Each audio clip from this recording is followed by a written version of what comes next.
একের পর এক রেকর্ড করে চলেছেন ঢাকাই সিনেমার শীর্ষ তারকা সাকিব খান। আর মজার ব্যাপার হচ্ছে এই রেকর্ড তিনি নিজেই ভাঙছেন।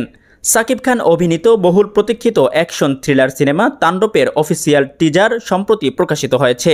রায়হান রাফির পরিচালনায় সিনেমার টিজার ইতিমধ্যে দর্শকদের মাঝে ব্যাপক সাড়া ফেলেছে।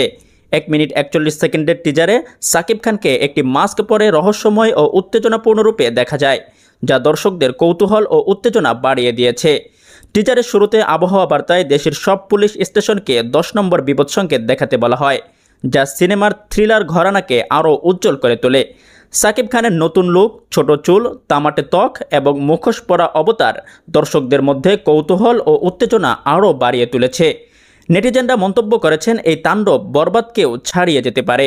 প্রকাশের 24 ঘন্টার মধ্যেই টিজারটি সামাজিক যোগাযোগ মাধ্যমে 1 কোটিরও বেশি ভিউ অর্জন করেছে, যা বাংলাদেশের চলচ্চিত্র ইতিহাসে একটি উল্লেখযোগ্য মাইলফলক। তাণ্ডব সিনেমার কাহিনী একটি টেলিভিশন চ্যানেলে সন্ত্রাসী হামলার উপর ভিত্তি করে নির্মিত হয়েছে। সিনেমায় সাকিব খানের পাশাপাশি জয়া আহসান ও সাবিলা নূরও গুরুত্বপূর্ণ চরিত্রে অভিনয় করেছেন।